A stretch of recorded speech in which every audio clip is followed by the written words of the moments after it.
NaMo Narayan. World of चित्रावस्ती में एक बार फिर से आपका स्वागत है। आज हम लोग बात कर रहे हैं पिछले हफ्ते जो एक पूना में एक एक्सीडेंट हुआ था जिसमें एक 17 साल का बच्चा जो कि अभी बालिग नहीं हुआ था, जिसके पास लाइसेंस नहीं था, वो बहुत शक्तिशाली, बहुत महंगी, बहुत बड़ी एक कार लेकर अपनी 12वीं के रिजल्ट को सेलिब्रेट करने निकला और वो एक पब में गया अपने दोस्तों के साथ। अब उसकी शराब पीने की उम्र नहीं थी, कानूनन 25 से नीचे का था, लेकिन जो वीडियोस देखे गए हैं उसमें वो शराब पीते हुए पाया गया है। वहाँ उसने एक रात में करीब 45 मिनट में करीबन लाख रुपए तक के आसपास वहाँ अपने दोस्तों के साथ खर्च किए और उसके बाद दोस्तों के संग राइड लेने निकला। नेचुरली हैबिचुअल पीने वाला नहीं है, पिया होगा तो उसका माइंड कंट्रोल में नहीं होगा। और उसने पूना में रात को, आधी रात को, मतलब 12 बजे के आसपास की बात थी, दो शायद सॉफ्टवेयर इंजीनियर्स थे, उनमें से एक मध्य प्रदेश के थे और वो थे और उनकी एक मतलब मित्र थी। वो लोग जा रहे थे और उनको उसने अपनी कार से उड़ा दिया। ऑन द स्पॉट उनकी डेथ हो गई। इसके बाद फिर लोगों ने पकड़ लिया उसको, पुलिस को बुलाया, पुलिस के हवाले कर दिया। बच्चे की माँ थाने में जाती हैं, वहाँ बहुत सारा पिज्ज़ा मंगाती हैं, पानी मंगाती हैं, कोल्ड ड्रिंक मंगाती हैं। अब जो लोग एक्सपर्ट हैं वो बता रहे हैं कि इतना खाने पीने के बाद और इतना पानी पीने के बाद जो ब्लड में अल्कोहल होता है उसकी मात्रा कम हो जाती है और उसके बाद उसका अल्कोहल टेस्ट होता है जिसको आने में 2 घंटे लगते हैं। पर सुना तो मैंने यही था कि ब्रेथ एनालाइजर होता है, उससे ऑन द स्पॉट अल्कोहल की मात्रा पता चल जाती है खून में। लेकिन ठीक है, उसका 2 घंटे बाद आया। तो ये सब कुछ आराम से थाने में हुआ। उसके बाद अगले दिन मजिस्ट्रेट के सामने लगा केस और उन्होंने 15 घंटे के अंदर अंदर उसको जमानत दे दी और जमानत बड़ी कठिन शर्तों पे दी। पहली शर्त क्या थी? पहली शर्त थी 300 पन्ने का एसे लिखो रोड सेफ्टी पे। दूसरी शर्त थी 15 घंटे काम करो ट्रैफिक पुलिस के साथ एज अ वॉलंटियर। और तीसरी जो जमानत की शर्त थी वो थी कि आप शराब पीते हैं, इसको लेके आप एक काउंसलिंग कराइए। अब ये सारी बातें बड़ी अटपटी थी। मसलन वो शराब पीता था, घर वालों से पैसे लेकर गया था, वो ऐसा कोई नहीं था अल्कोहलिक था, वो एंजॉय करने के लिए घर वालों की जानकारी में, क्योंकि इतना पैसा अगर 17 साल के बच्चे के हाथ में है तो वो अपने आप में डेंजरस है। कुछ कार्ड होगा, कुछ कैश होगा, वो खुद तो कमाता नहीं था तो घर वालों ने ही दिया होगा। गाड़ी की चाबी भी उसके 18वां बर्थडे आने वाला था, उस खुशी में उसको गाड़ी गिफ्ट की गई थी और लाइसेंस बनने के पहले वो गाड़ी को चला रहा था। अनफॉर्चुनेटली मैंने बहुत से लोगों को देखा है, बहुत से लोग बहुत ब्रैग करते हैं, खुश होकर कहते हैं लाइसेंस तो अभी नहीं बना पर गाड़ी तो सब चला लेता है, सारी गाड़ियाँ ही चला लेता है। मुझे समझ नहीं आता वो सारी गाड़ियाँ चलाने के लिए उसको चाबी कौन देता है, लेकिन हम लोग उस पर बाद में बात करेंगे। अभी हम लोग इस पर बात करते हैं। इसके बाद जनता ने सोशल मीडिया पे भी और ऑन ग्राउंड पूना में भी बहुत शोर शराबा हुआ इस पर। तब दिल्ली पुलिस, जो जुवेनाइल जस्टिस बॉडी होती है, कोर्ट होता है, वहाँ पर ये गए और वहाँ जाके जब उन्होंने अपील करी तो उसकी जमानत रद्द कर दी गई और वो हल्ला बढ़ा। तो जिस पब में उसने जाकर शराब पी थी, वो अंडर एज को शराब देने के आरोप में उसके मैनेजर को पकड़ लिया। खबर तो ये है कि उसका मालिक कोई और है, पूना जानता है उसका मालिक कौन है, लेकिन एक जिसको कहते हैं आंखों में धूल झोंकने के लिए जनता की, किसी एक आदमी को गिरफ्तार कर लिया गया। उसके बाद तीसरी खबर ये आई कि शायद उस बच्चे के पिता ने भी सरेंडर किया या उसे गिरफ्तार किया, महाराष्ट्र में कहीं और से, पूना की बजाय। तो ये यहाँ तक तो कार्रवाई हुई। इस पर होगा क्या? ज़्यादातर लोगों का कहना है कि इसमें कुछ भी नहीं होगा। अभी इलेक्शन के हो हल्ले में ये खबर दब जाएगी और बच्चा घर चला जाएगा, थोड़ा बहुत फाइन लगेगा फादर पर, इस पर, उस पर।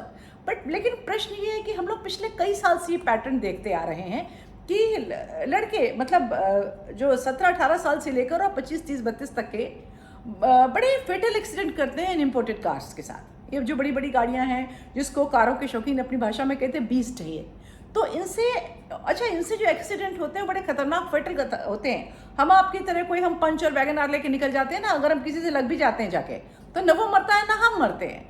पर ये जो गाड़ियां हैं जो जरा सा पेडल के इशारे से स्पीड पकड़ती हैं, इनका आरपीएम इतना ज़बरदस्त होता है, इसके बाद जो इनकी स्टीयरिंग है वो जरा सा इशारे से घूमती है।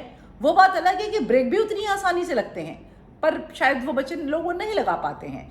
तो अल्कोहल के जो असर से और ये बड़ी गाड़ियों से हम लोग लगातार सुनते रहते हैं कोई ना कोई। पहले हुआ करते थे BMW से, अब उसमें पोर्शे लैम्बोर्गिनी आ गई है। तो ऐसा लगता है कि भारत जो है आर्थिक उन्नति करता जा रहा है, लग्जरी कारों में बहुत आगे बढ़ता जा रहा है।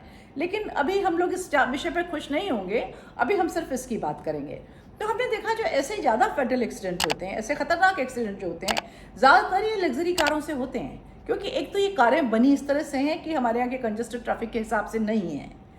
दूसरी बात ये होती है कि ये वही लोग होते हैं ज़्यादातर जिन्हें कानून व्यवस्था का, पुलिस का, अदालत का कोई डर नहीं होता। ये एक खास तबका होता है जिसको लगता है कि हाँ, हम भी कुछ भी कर सकते हैं और हम कुछ भी करके निकल सकते हैं। जैसे ये लड़का भी जब इसको पब्लिक ने घेर लिया और पीटने लगी, तो न वो भागने की कोशिश कर रहा था, न वो घबराहा था। वो बार बार यही कह रहा था कि मुझसे जितने चाहो पैसे ले लो और मुझको जाने दो, जितने चाहो पैसे ले लो और मुझको जाने दो। तो ये जो माइंडसेट होता है ना कि जितने चाहो पैसे ले लो और मैं तो छूट जाऊंगा, मैं जितने चाहो पैसे दे दूंगा, मैं तो छूट जाऊंगा। तो समस्या सारी यहाँ से शुरू होती है कि न्याय व्यवस्था, पुलिस, हर चीज सेल पर लगी हुई है। जब हर चीज बिक्री पर है तो खरीदार तो घूमेंगे ही। तो एक इसका एस्पेक्ट ये है। दूसरा इसका एस्पेक्ट ये है कि ये बच्चे तो छूट जाते हैं, क्योंकि ज़्यादातर इसमें जुवेनाइल होते हैं या एक्सीडेंट में खुद ही उनको चोट लग जाती है, हाथ पांव टूट जाता है। कुल मिलाकर जो नाबालिग बच्चे होते हैं उनका कुछ हो नहीं पाता, चाहे कोई मर ही क्यों ना गया हो। जिन लोगों को याद होगा कि काफ़ी साल, करीबन 3 दशक पहले कनॉट प्लेस के पास से पहला ऐसा एक्सीडेंट तब मैंने सुना था। एक काली BMW से किसी बड़े घर के लड़के ने 2 आदमी मार दिए थे। बाद में वो केस बहुत उलझता चला गया, उसमें और भी मर्डर, बहुत कुछ हुआ, लेकिन वो नाबालिग होने की वजह से वो छूट गया। तो अब एक बात बताइए कि ठीक है, अच्छा बच्चा तो नाबालिग था, लेकिन उसको कार लेके देने वाला, कार की चाबी देने वाला, वो तो बालिग था। क्यों ना हम उस बालिग पर कोई कार्रवाई करें। उसी तरीके से जैसे मैं एक लाइसेंसी बंदूक खरीद लाऊं, मेरे घर में छोटा बच्चा हो और वो लाइसेंसी बंदूक मेरी लेके किसी को शूट कर दे, तो क्या मेरे ऊपर कार्रवाई नहीं होगी कि मेरी बंदूक कहाँ थी?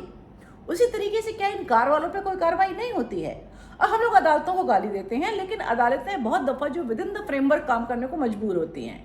अगर कोई ऐसा वो हटकर निर्णय कभी लें, बड़ी हायर कोर्ट्स लें और वो नज़ीर बन जाए, तो लेकिन अपराधी इतने बड़े घर के होते हैं अक्सर कि वो नज़ीर बनाने की किसी की न हिम्मत होती, न किसी को इंटरेस्ट होता है। कभी कभी तो मुझे लगता है जज साहब सोचते हैं, ओहो ये हमारे जैसा एलीट क्लास है, कल को हमारा बच्चा भी ये काम कर सकता है, छोड़ो जाने दो।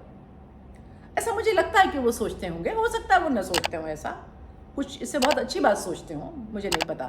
तो एक तो ये हो जाता है। दूसरा, क्यों नहीं इस पे कानून बने?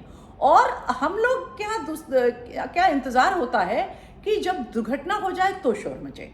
अगर बच्चा लेकर निकला और उसको पुलिस वाले ने देखा और रोका और वो नाबालिग है, उस समय ही अगर कोई कड़ी कार्रवाई होने का प्रावधान हो, उस समय ही अगर पुलिस वाले से लेकर हर कोई ये सोच रहा हो कि हाँ ये एक प्रवृत्ति है, इसको यहीं रोकना है। मतलब हम लोग केस टू केस देखते हैं, जहाँ आग लगती है वहीं पर बोरा डाल के उसको बुझा देते हैं, लेकिन हम ये नहीं देखते आज आग क्यों लगती है और इस आग को लगने की पूरी वजह क्या है। तो अगर जहाँ भी, कहीं भी, जब भी कोई नाबालिग गाड़ी चलाते हुए पकड़ा जाए, कॉलोनी के अंदर हो, मेन रोड पे हो, लाल बत्ती पे पकड़ा जाए, कहीं भी पकड़ा जाए, तो कम से कम इतना तो किया ही जा सकता है कि वो कार जब्त कर ली जाए। बच्चे का लाइसेंस नहीं है, लेकिन जो जिसकी कार है, जो उसके पेरेंट्स हैं, उन पे क्यों नहीं कुछ कार्रवाई की जाए? बाकी क्रिमिनल कार्रवाई तो छोड़ो, अगर एक सिंपल है, जैसे होता है कि अगर हमारे पास पोल्यूशन नहीं होता तो देन एंड देयर कार्रवाई होती है। हम नो पार्किंग में गाड़ी खड़ी कर देते हैं तो बहुत जगह देन एंड देयर गाड़ी टो हो जाती है, बाद में हम फाइन दे के छुड़ाते हैं। एक असुविधा होती है ना। तो जबकि फाइन बहुत ज़्यादा नहीं होता है, लेकिन गाड़ी हम बेजगह पार्क करने के पहले सोचते हैं, यहाँ अगर गाड़ी टो हो जाती है तो मत खड़ी करो, झंझट होगा। तो कम से कम इतना तो हो जाना चाहिए कि अगर मेरी कॉलोनी के से निकल के कोई एक बच्चा बिना लाइसेंस की गाड़ी चला रहा है, अब पुलिस वाले तो देखिए वो कहते हैं कि उड़ती चिड़िया के पर गिनते हैं, वो ये देख के नहीं समझ पाते कि ये बच्चा जो है नाबालिग है जो गाड़ी में बैठा है। क्यों नहीं उसको वहीं पकड़कर कम से कम उसकी गाड़ी को क्रेन से उठवा के थाने में जमा करा दें? कुछ तो झंझट होगा, कुछ तो डिटरेंट होगा। मैं नहीं कह रही हूँ कि वही बच्चा कभी कभी बिना बताए भी गाड़ी ले जा सकता है, कि गाड़ी के मालिक को या उस बच्चे को आप फांसी लगा दो, कुछ कर दो, नहीं, वो जब किसी की हत्या कर दे तो वो कर दो, लेकिन उसके पहले कम से कम गाड़ी की जब्ती तो हो जानी चाहिए। दूसरा, उसी तरीके से है अल्कोहल का। हर कोई जानता है, दिल्ली जैसे शहर में मैं जानती हूँ कम से कम कि 12वीं के बाद जितने बड़े स्कूल होते हैं, 12वीं में बच्चों की पार्टी होती है, उनकी फेयरवेल टाइप की कुछ होती है, और माता पिता की, स्कूल मैनेजमेंट की जानकारी में हर बड़े स्कूल वालों को पता होता है। बच्चे आपस में मिलके किसी के पेरेंट को इसमें हेल्प कर देते हैं, कोई होटल लिया जाता है, बुक किया जाता है, और वहाँ ज़बरदस्त कॉकटेल होती है। कौन ऐसा है जो नहीं जानता है? कौन ऐसा है जो नहीं जानता है कि जब हमारे शहर में, तो हमारे मुख्यमंत्री की कृपा से हर नुक्कड़ पे एक शराब की दुकान खुली हुई है, स्कूल की यूनिफॉर्म में बच्चे शराब ले रहे होते हैं, वहीं पुलिस वाले खड़े होते हैं, सबको पता होता है ये हो रहा है। अगर आप कहीं, पहले तो कोई इसका कंप्लेंट का सिस्टम ही नहीं है कि जहां हम कह पाएँ कि ऐसा हो रहा है, और अगर आप कभी इसकी कंप्लेंट करेंगे भी तो उस पर कोई ध्यान नहीं देगा। बच्चे का नाम बताओ, कितने बजे लिया, फोटो बताओ, किसने दिया, इतने उसमें पेंच लगते हैं कि आप सोचते हैं कि हम इस बवाल में पड़े ही क्यों। तो अब जब उस बच्चे ने पिया, नशे में गाड़ी चलाई, जाकर 2 आदमी उड़ा दिए, तब आप पब का लाइसेंस कैंसिल कर रहे हैं। जब तक मतलब कोई मर ही नहीं जाएगा तब तक हम हिलकर ही नहीं देंगे। ये कैसी प्रवृत्ति है? अगर इसको शायद मतलब शराब देते हुए, बेचते हुए, पिलाते हुए दिखे और देन एंड देयर कार्रवाई हो, तो कहीं तो मतलब ये चीज़ रेगुलेट होगी। अगर बच्चा अपने घर में पीता है, उसके घर वाले बहुत प्रोग्रेसिव हैं, 15 साल के बच्चे को भी पिलाते हैं, तो लेकिन मुझे ऐसा लगता है कि 15 साल के बच्चे को 2 बोतल पिलाकर कितना भी प्रोग्रेसिव पेरेंट हो, उसको गाड़ी की चाबी देके बाहर नहीं भेजेगा। मतलब पेरेंट के सामने अगर है तो कहीं कुछ ना कुछ तो उसमें एक रेगुलेशन रहेगा ना। तो हम लोग क्यों इंतज़ार करते हैं कि जब तक कुछ न कुछ कांड न हो जाए हम ना करें।